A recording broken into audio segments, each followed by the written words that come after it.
Yeah, thank you, Saili, for the introduction, and thank you for having me here and Shore My Team. It's nice to know that everybody cares about the employee wellness as well.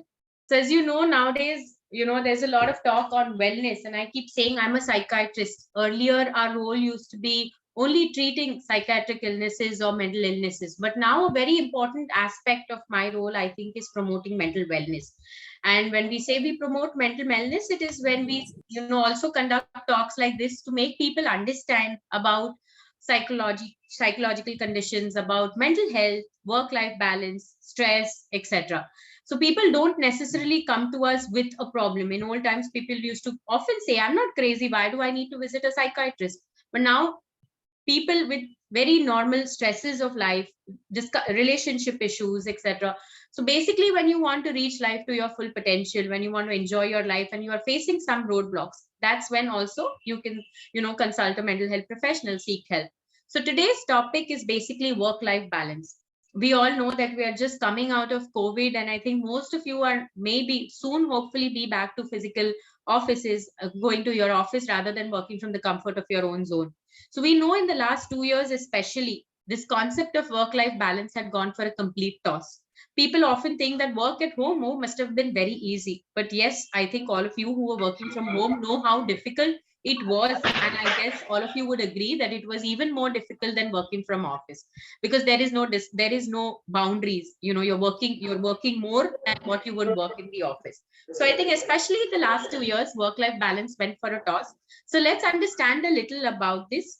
And I hope that you all can take some important messages from this talk. I would request everybody to please mute yourselves, otherwise it will become very difficult to talk. I request all the attendees to go on mute, please. Yes.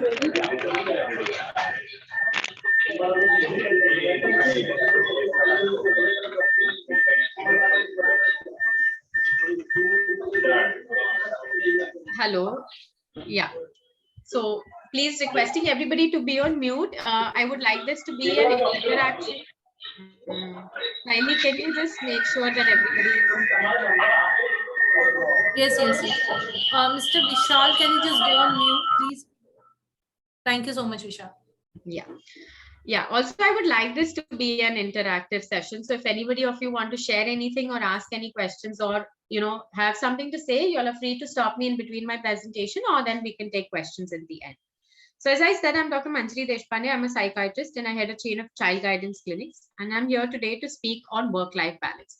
What are the things that I would be covering in the next half an hour to 40 minutes is a little on workplace, little on mental health as such.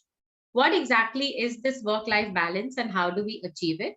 And last, one very important concept that has been discovered of late and something that's very close to my heart to speak about, the concept of happiness. Because I think only if we understand this can we achieve work-life balance.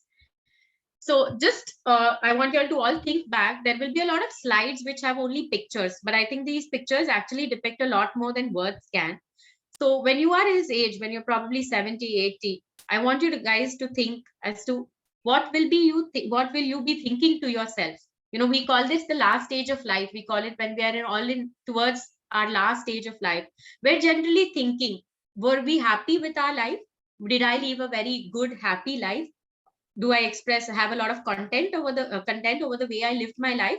Or no, I don't. I'm not happy about the way I lived my life, and I'm in regret in the last few years of my life. So what will you be thinking to yourself? I'll speak about this in detail in the next few slides. In general, how do we spend our day? We have 24 hours in a day, and many times many of us say to ourselves, oh, 24 hours is also not enough. I have so much to do. The day is just not sufficing. So in general, how do we spend our day? Work related activities take majority, which is about, this is an approximate. So about 8 to 10 hours, I think in India is very common to be working. Sleeping is about 7 to 8 hours for a usual adult. It varies from 5 to 7 hours, usually an average being 6 to 7 hours. Eating, drinking takes about 1 hour. Household activities takes about 1 hour. Of course, a little more for females. Leisure and sports maybe about 2.5 hours. And other things take about 1.6 hours. So if we look at this pie chart, most often we understand that majority of our day, we are working. I'm a working individual. I'm a doctor. So I leave my work. Can you please mute? Yeah, thank you. So I leave my I leave my home at around 9:15 in the morning and I return by 8:15. So I'm about 12 hours away from my home. So majority of my waking hours are spent at my workplace. So that's how important our workplace is in relation with our mental health. So work is at the very core of contemporary life for most people. What does work provide? Why do we work? It provides us, of course, financial security. It gives us a personal identity, and it gives us an opportunity to make a meaningful contribution to society or to community life. These are the three reasons we work. Most often financial reasons. We want to build a name for ourselves, personal identity, and we want to make a contribution to society or give back to society through our work. That's the third point. So this is why we work. However, because we spend most of our working hours at work, we must understand that the workplace environment does have a significant impact on our mental well-being. And that's why it's very important to understand how to balance between life and work. So again, when we speak of health, most people, yes, you do pay a lot of importance to physical health, but it's threefold. It's either it's physical health, it's mental health, and third, emotional or spiritual health. So yes, one cannot be healthy until we are targeting all the areas of health. And that's why mental health is also extremely important. Of course, in the recent few years, mental health definitely has been given importance, and that's a nice thing to know. So there is this interesting study that I've come across, and we use this a lot in when we speak to people. There was a nurse, a palliative care nurse. What is palliative care is when there is no treatment for a particular condition, like cancer, right? There is no particular treatment if you are in the end stages. All you can do is make the person a little comfortable, help him or her off the pain. That's called palliative care, not actually treating the condition, but just helping him in his last few days. So there was a nurse who was actually posted as an ICU nurse for many years. So she was seeing people at the deathbed.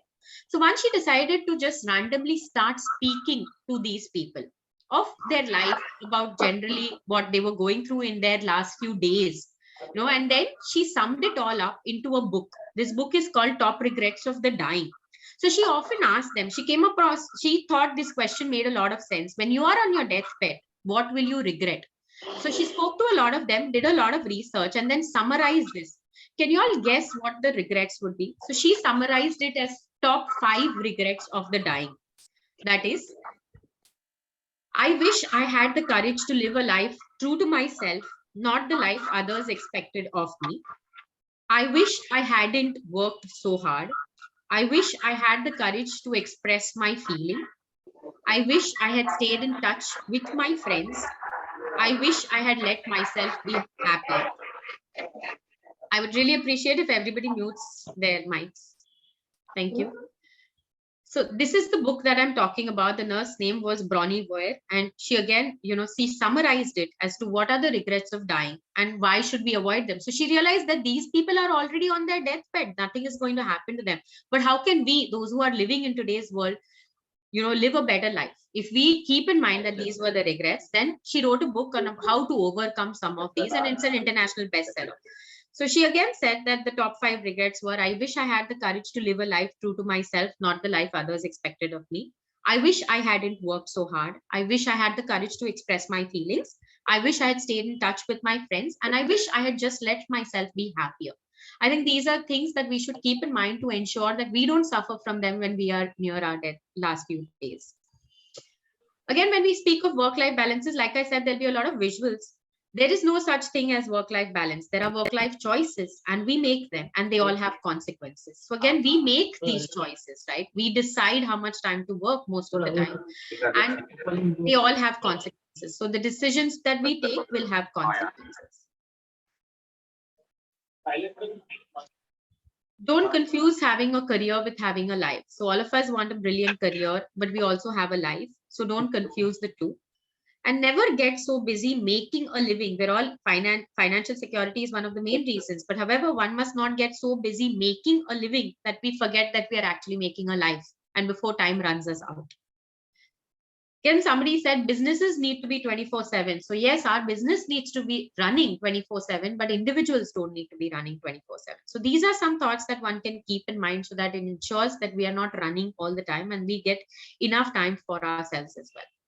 So when we speak of work-life balance, of course, one important aspect that I must touch upon is stress, because stress is what makes us go towards, it disrupts our work-life balance. So what exactly is stress?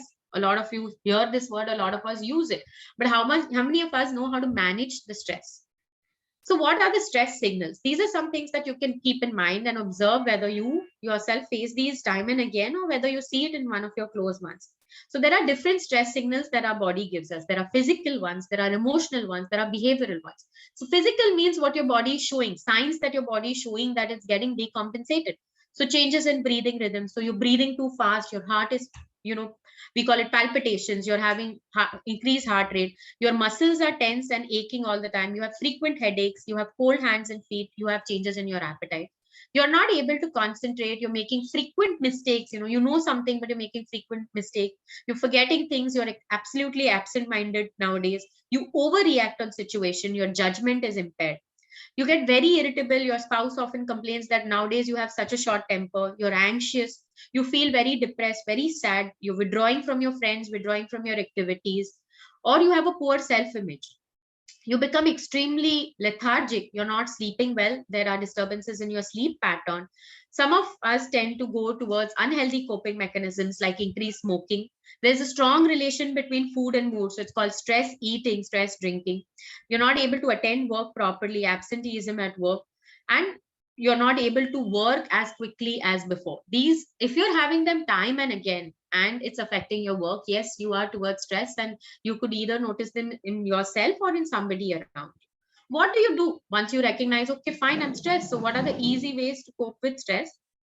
Yes, changing, I will speak of them in detail, but some of the things that we do teach is changing how you react to stress. We give a particular reaction. Sometimes we can't change what life throws at us, but how we look at that situation or how we react to that situation is something that you can change and you can learn. Set your priorities right. You can't do everything in this lifetime. You can't do everything today itself. So what are your priorities? Take control of the situation, discover what helps you to relax. Relaxation techniques are very individual. Drinking a coffee, watching the sunset may be relaxing for me. For somebody, exercising may be relaxing. So what is most important? Figure out what's most important for you and setting realistic goals. So there is this very nice thing that I like, and I often use it myself, visual imagery. Now, especially in the last 2 years, when we couldn't take breaks, we couldn't go for holidays, and we often wanted a way out. You're stuck 24/7 with your wife and kids, with many people at home, and you're extremely stressed, and you cannot go for a holiday. You cannot get out. Your mind is not blocked. So you can, use visual imagery, that is transporting your mind into some very beautiful, serene place. So just imagining a very peaceful, calming environment and closing your eyes and imagining being there for 5 to 10 minutes has an immediate reaction. At least your physical symptoms will immediately come down. You will feel and sense yourself as being calmer. So what could it be? You have a picture of your favorite destination, maybe on your desktop, best moment of your life. So your graduation or your marriage or anything that is very important to you, your child's photo, or your dream holiday picture. You've not gone there yet, but you want to go. So you have a dream holiday picture and you imagine being there already. This is called as visual imagery, and it does help a lot. It seems like a very simple task, but trust me, do this and you will feel a little better. It's just like a band-aid immediately for your stress. Then, of course, I speak of quality time with family. And when I speak of quality time, this is not what is quality time. Nowadays, especially in the lockdown, I know most families were doing this. I hear of kids, families, oh, we are all together in the same room, but everybody is glued to their own gadget. We go to restaurants nowadays and we see, everybody is with their families, but everybody is on their phones and everybody is doing their own work. That's not quality time. What is quality time? Is spending time doing activities together, having fun together, going for holidays together, etc. So that's what strengthens the bonds of the family. Then again, like I said, some stress reduction techniques, breathing exercises helps a lot. Regular exercise, there is enough study to prove that exercise is one of the most underused antidepressant. So a regular exercise of 20 to 30 minutes is not only good for your physical health like we think, but it's also good for our mental health. Proper nutrition, relaxation response. So, you're in a very noisy and stimulating environment and you're very anxious. Just take yourself to a quieter environment where there's lesser noise, lesser stimulation, as we call it, and you'll definitely feel better. Learn to manage your time better. Learn to meditate at least 10 to 15 minutes on a daily basis, and it will go down a long way. Ultimately, I think for companies, especially for employers, what one must keep in mind is a happy employee and happy family come time and again. So yes, doing talks like this, taking care of mental wellness of your employees and their families is extremely important. So again, one more thing that you can ask yourself, when was the last time you did something really exciting that, we call it an adrenaline rush or a dopamine rush? When was the last time you tried something new that excited you, that gave you a lot of joy, a spurt of excitement, as we call it? So coming to happiness, my most important and my favorite part of the presentation, happiness. What exactly is happiness? We are all talking about it. We all want to be happy nowadays. We ask anybody and they say, okay, money on one side, but I just want to be happy, doctor. I'm not happy, doctor. That's the biggest problem that I'm facing. I'm just not happy. So why are we not happy nowadays? Why are we not happy as individuals? Why are we not happy as a community? And what should we know about happiness? So when I say happiness, what is the first thing that comes to your mind? Again, this is very, very individual. For somebody, it may mean hugging your child. For somebody, it may be, going for an ice cream with a friend. For somebody, it may be watching their aging parents, sitting and spending time with them. For somebody, it may be sitting alone watching the sunrise or the sunset. So to each his own, happiness is very individual. But what's the first thing that comes to your mind? Just close your eyes and ask yourself, what makes you happy? And the first visual that you see is very important. When is the last time you stopped for 10 seconds to feel and take in one of the positive moments that happen in the day? So, we have so many things happening. I'm sure every day you had at least one positive moment. And when is the last time you actually stopped and felt that? If you're a parents, I would suggest that you'll do this as an exercise with your kids every day. At the end of the day, when your child comes back from school or college, or you're sitting for dinner together, ask your child, and you yourself must explain what was the happiest moment of the day. Over a period of time, this exercise becomes a lot of fun, and that's when we are actually absorbing the positive. So sharing the positive moments with yourself and with your family is something that will go down a long way. So when is the last time you actually did it? And if we notice we're not doing it, and that's what's stressing us, so maybe actually spending some time on this every day will help us. So again, like I said, happiness to each his own. Happiness to somebody may mean loving and being loved. For somebody, a book lover, it may be adding more books to the growing collection. For some people who love sleep, it may mean an extra hour in bed. For some, gym freaks and exercise freaks, it may mean motivated to stay fit. So they were complaining in the lockdown because the gyms were closed. So now that the gyms are open, they're happy again because they get to go to their favorite place. Somebody, it may mean not saying any negative things. For some people, like me included, it's coffee when you really need it. Just having a cup of good coffee may make one person happy. Some questions, again, like I said, I want you to reflect. Did you ever wonder, are some people born happy? You look at some people in your life and you see that they're always happy. There are some people who are always laughing, and we keep asking, don't they have stresses in life? Don't they have problems in life? Are they always happy? So are some people born happy is something you often wonder. What is the role of circumstances in making one happy? So, what is happening in your life? How much of an effect does it have on your general happiness levels?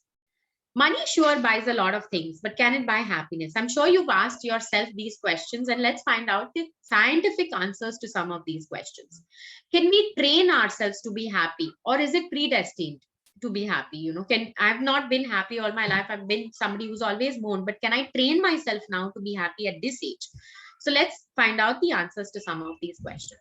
So there was an interesting study. This is scientific research again. There was an interesting study that was done across the world, across all countries. This is a global index that's done about every 5 years, that the happiness index, they take into account various factors like general life satisfaction, the rules of the society, communities, etc. So people are asked these questions, and obviously the countries are rated in that. So this is a happiness report, and it's published worldwide. So there are 155.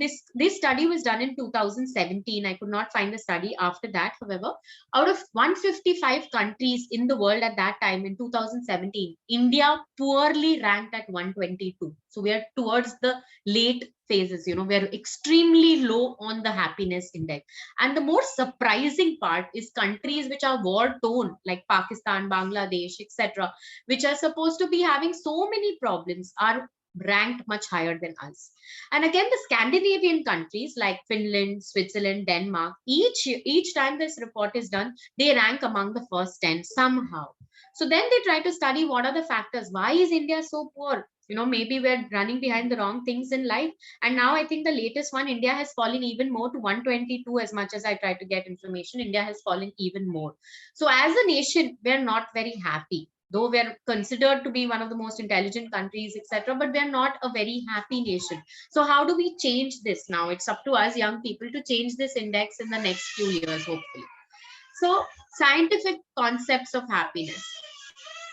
We all know about pleasure. So pleasure is a momentary feeling that comes from something external, like a good meal. You had a very, very good meal, and you feel very pleased, you feel very happy, you think, but that's pleasure. You see your stocks going up, which is not happening, of course, in the recent times. You make love. These are all things that give us momentarily good feelings. That's pleasure. However, pleasure can be experienced by all animals because all animals have sensory stimulus and sensory issues. However, happiness is a uniquely human trait. So only animals, only humans have this tendency of being happy. So happiness is more long term. Happiness is a complex psychological phenomena of which pleasure is only one component. So, these are things that give us pleasure. Eating an ice cream, etc., give us pleasure. But yes, then that translates later into being happy. So many oftentimes we've set these dreams for ourselves, buying this new car. I want this new car. I want to get promoted. I'm so desperate to get promoted. I want to move into the 3 BHK that I've seen, or I want to find a partner to share life with. These are circumstances, life circumstances. Can you remember the last time you were dreaming of buying a new car, of getting a promotion at work, moving into a nicer house, finding a partner to share your life with? Do you remember for how long before that you were fantasizing about that? And you thought, I would be so happy, bus, once I get that promotion or once I get that salary hike, I could be happy. Once I get that new car, I'm going to be happy. We often fantasize about these and we are striving very hard to achieve these things. But then ask yourself, how long did that happiness last? Yes, you do feel happy, not denying that. I've been there myself and we do feel happy. But the question is, how long does that happiness last? So this is something that we must be aware. The value of something before you have it is very, very high. And after you lose it, sometimes you lose something that's been very dear to you. Money, your spouse, your partner, many things, your friends, etc. You value it so much more.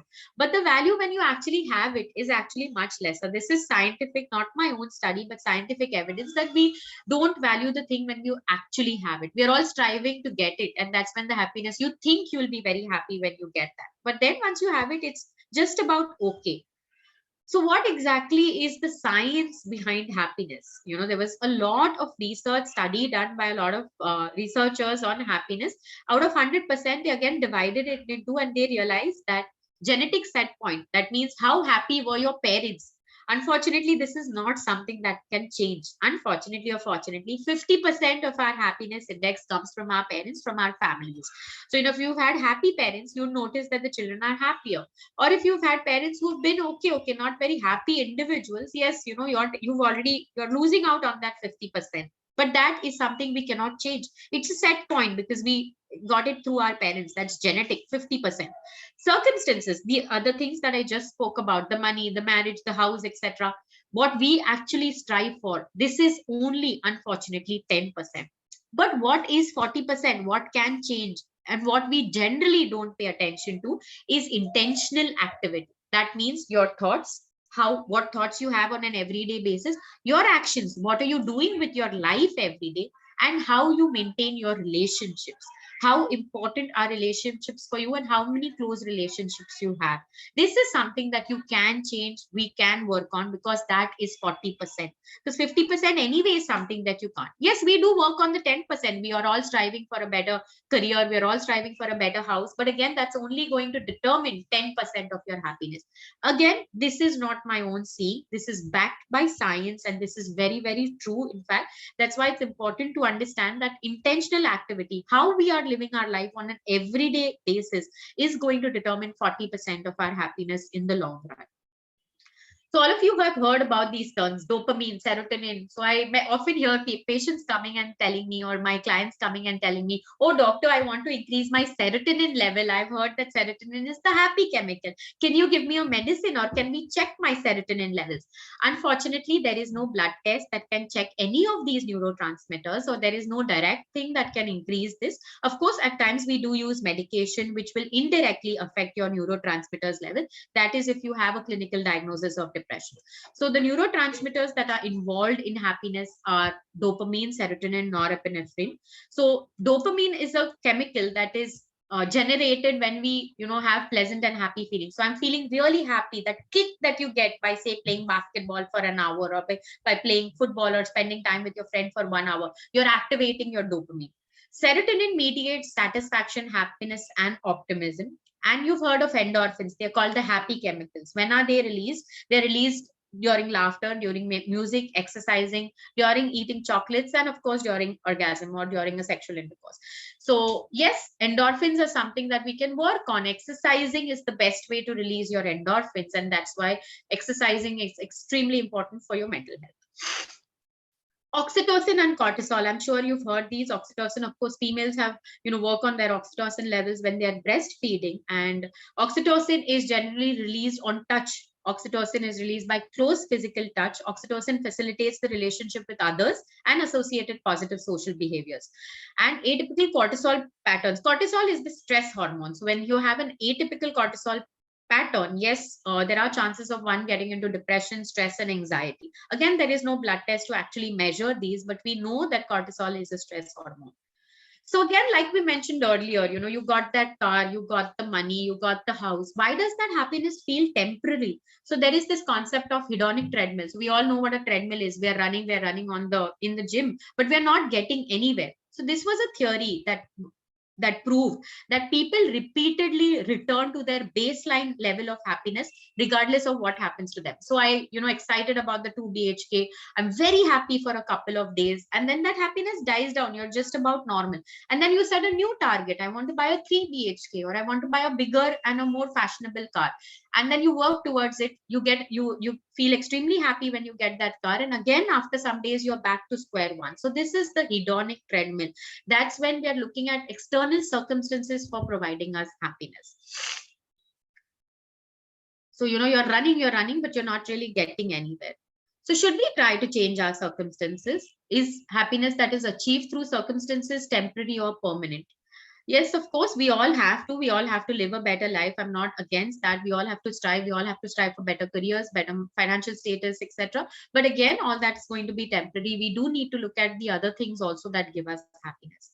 So this was just one offbeat thing that I often come across. So there was a summary again. Top 3 familiar lies that sound like truth. You keep hearing this, and I think all of them are false. Lose weight to look better. So a lot of adolescents come to me. Doctor, I just want to lose weight. What's the condition?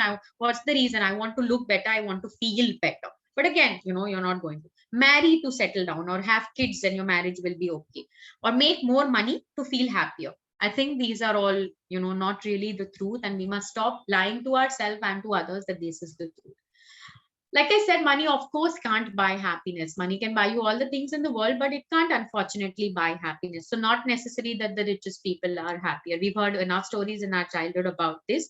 So again, salience. What happens is salience. That means, you feel happy. After a point of time, that same thing doesn't give you happiness again. So this is something that we explain when people have, like, say, drug addiction or alcohol addiction. Initially, the person feels happy when he has 1/4 or 2 glasses of alcohol per day, then 3 glasses, then 4 glasses. So it never stops. He has to keep having more in order to feel happy, and he doesn't feel happy from any other source after a point of reaching addiction. That's called salience.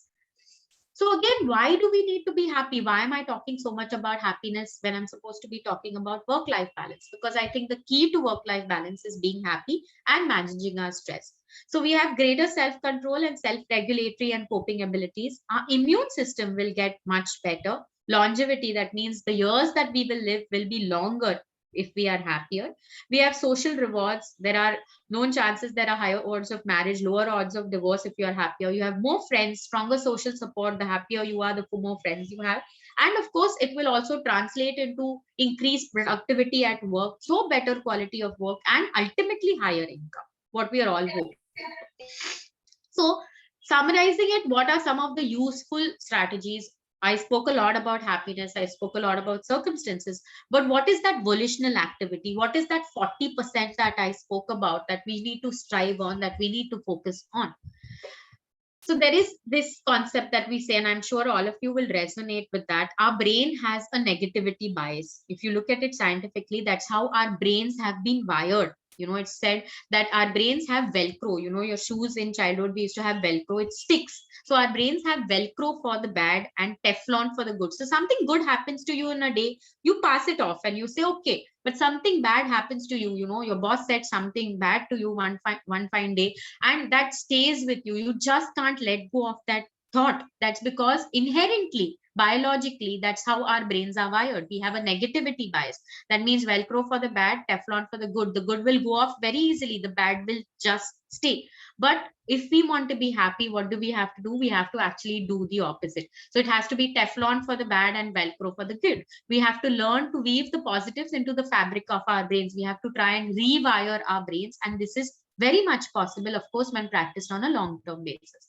So how do you do this? Many times you observe, like I said, the positive experiences pass through our brain like water through a sieve. They're just going on. It's happened, but you've not even absorbed it. But when there is a negative experience, it's just caught. It's just caught in your brain and you're not able to let go. We need to do the opposite. We need to engage positive experiences actively and weave them into our brain. How do you do it? It's called the heal technique. One of the techniques, of course, there are many techniques.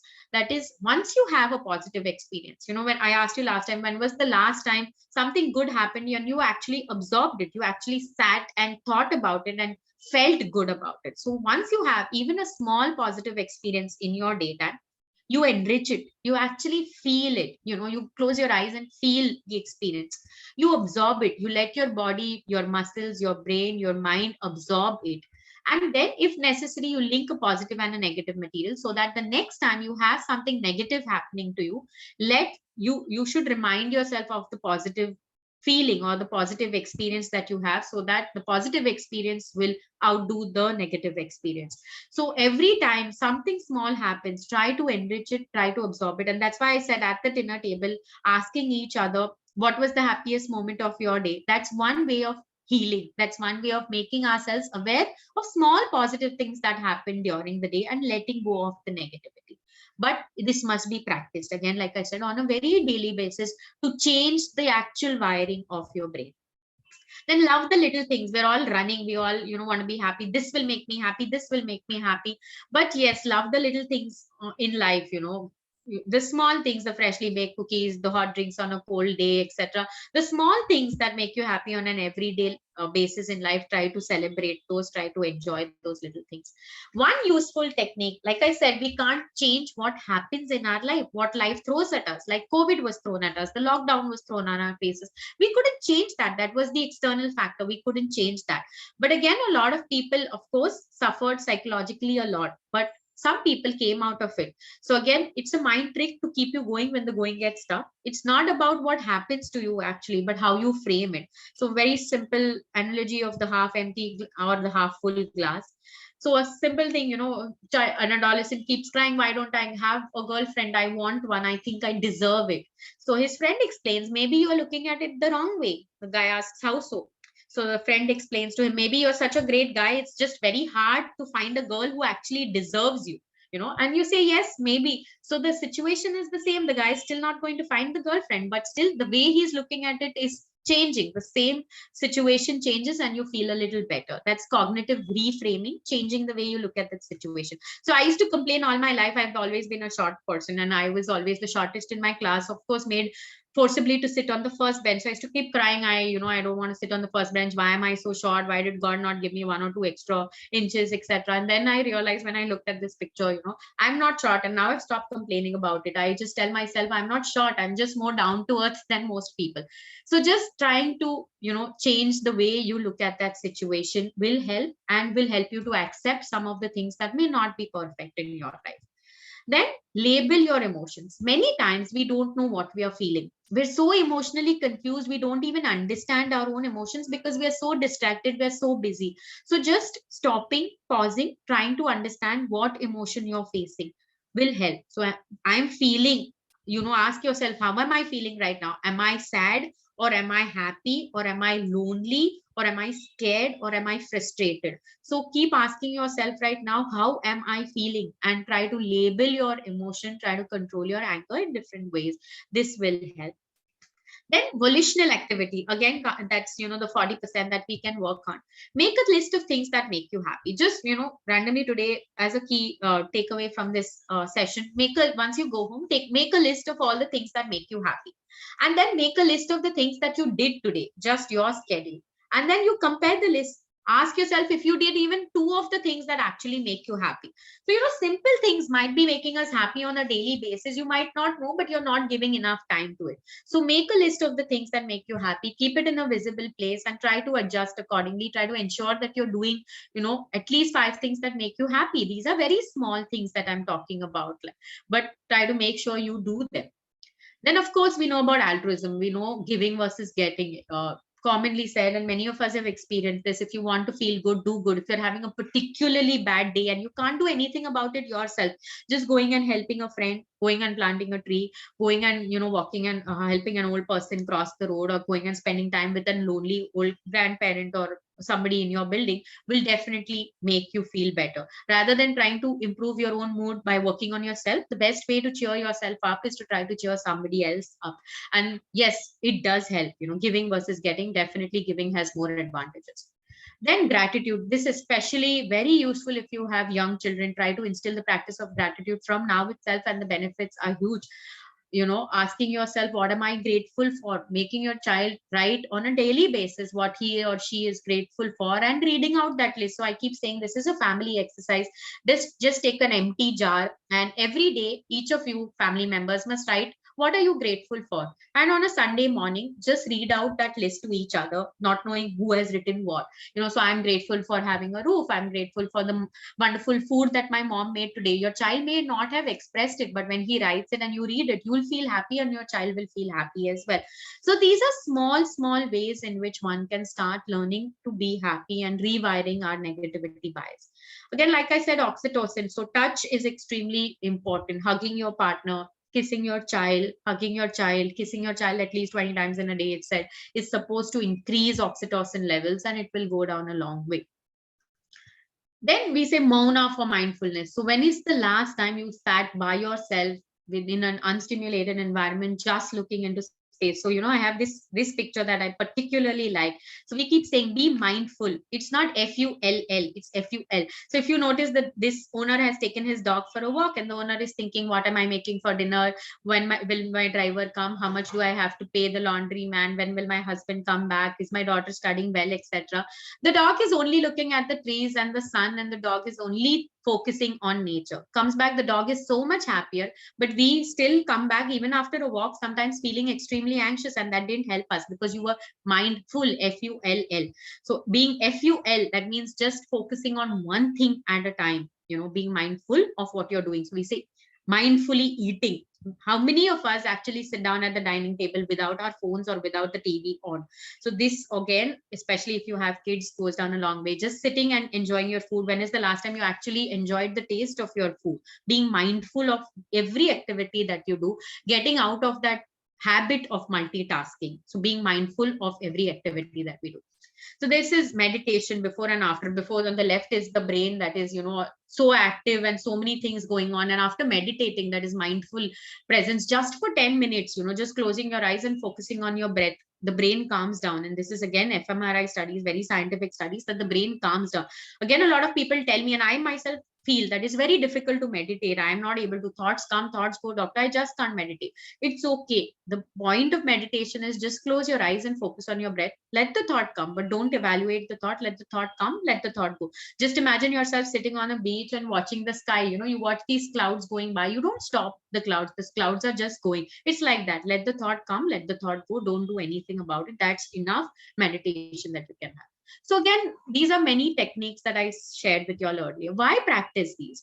So like I said, our brain has a biological basis for negativity. We have a negativity bias. However, we can use our mind to change our brains, to change our mind for the better. So neurons that fire together, wire together. This is a scientific saying. That means hard wiring the brain. Our neurons are capable of changing if we practice something on a daily basis. So even if we are born, unfortunately, with that negativity bias, even if you have that genetic predisposition that doesn't make us too happy, however, we can still work on the 40%. And if once we practice these small little things, we will definitely be happier. And I think that's the best way to achieve work-life balance.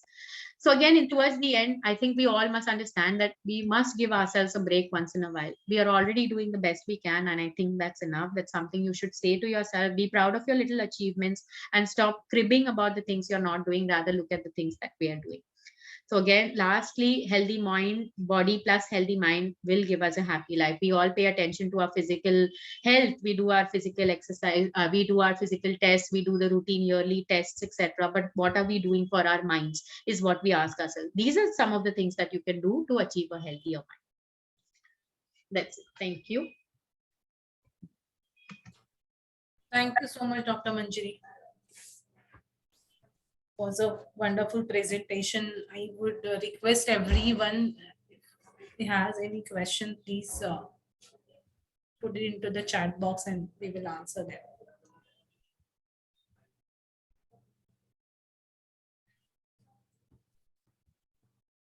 So I would like to ask Dr. Manjari, as we have, most of the HR attendees. So how they should make sure that the employees, those who are working from home, how they should stay focused, committed, and happy. Yeah.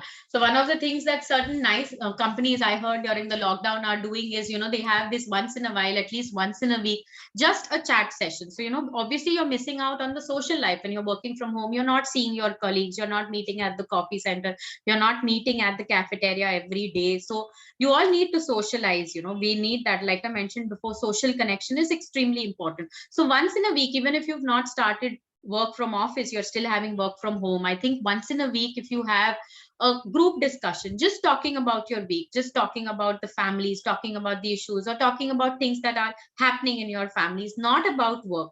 I think that will help to break the monotony. That will help them to develop a relationship with the HR colleague, with the HR faculty, and slowly people will start opening up and being happier. Sharing of experiences, both positive and negative, encouraging your employees to share their experiences during the lockdown, etc., will help to form a stronger bond with them. Thank you so much.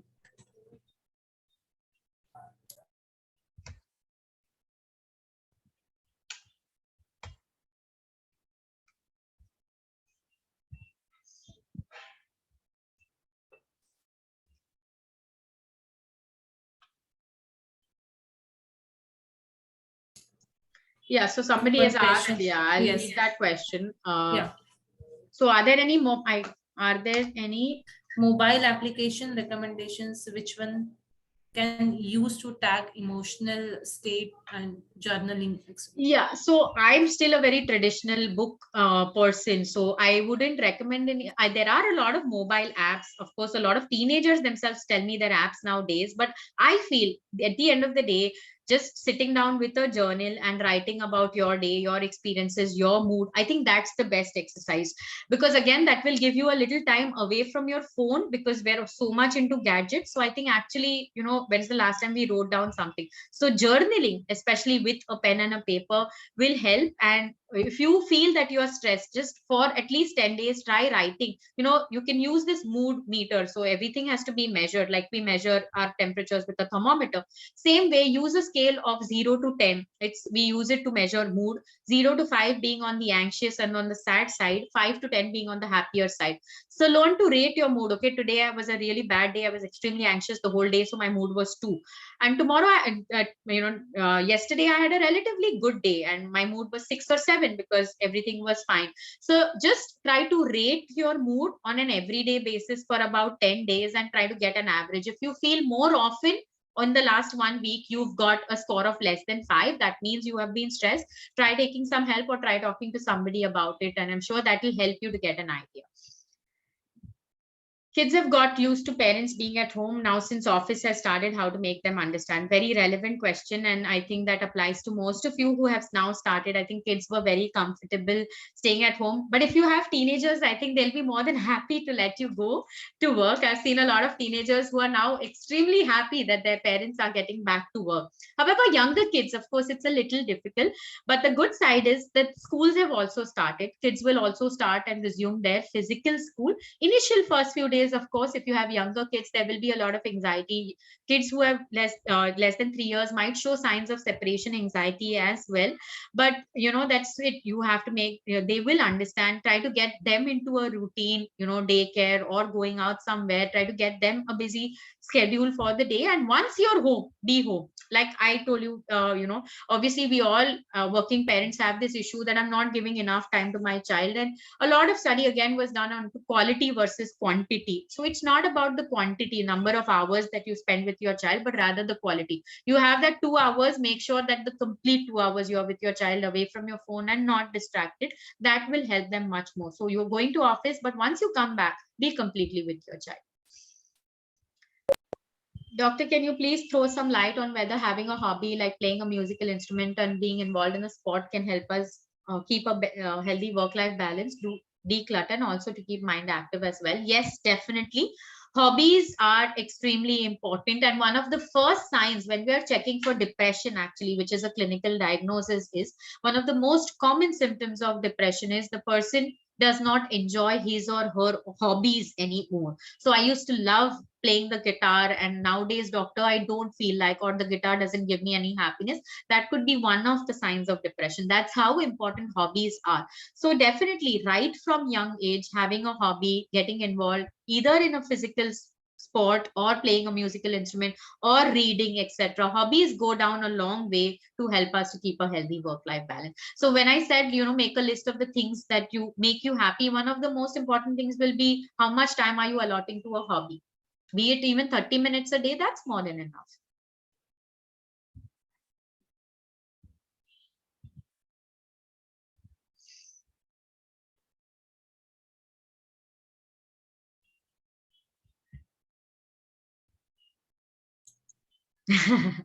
Rightly said, even preteens are happy, parents are going to office, but restrictions on screen time.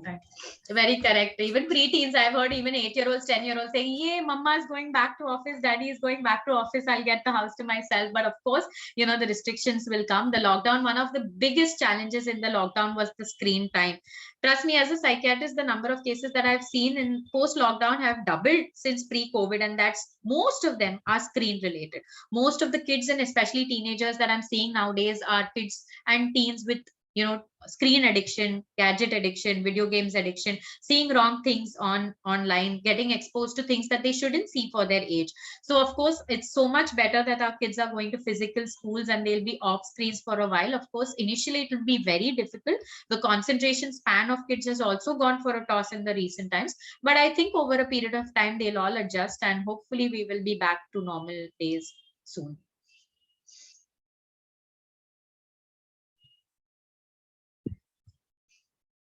Yeah, so there is a lot of apps like parental apps which can help you to monitor how much time your child uses screens.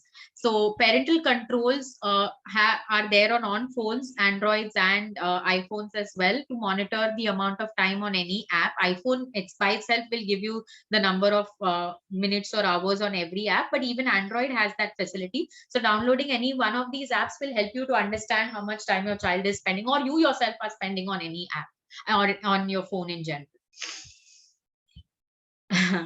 How to balance your priorities so there is no guilt at home or at work? Very, very difficult, of course. Like I said, we all on an everyday basis do feel guilty. If you work too much, you feel guilty of being at not giving enough importance to your family. If you stay at home, you feel guilty of not giving importance to your work. So of course it's very, very difficult to balance. Just that, make sure how much ever time you're at home is quality time. That's it. I don't think there is enough any number of hours that I can suggest to work or to be at home. It depends on every individual. It's different for every career. But I think when you're home, be home. When you're at work, be at work. That's the only way you can balance nicely.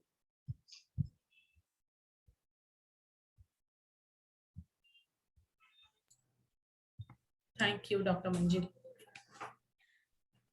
Sure. So Yeah, I think we can wrap up. yeah, sure. Thank you so much for the phenomenal webinar. And also, I would like to thank you, all the attendees, for joining us today and for their interesting questions. Thank you. Okay. See you. Thank you. Thank you. Thank you, Saili, for the coordination. Thank you so much. Thank you. Bye. Take care. Bye bye.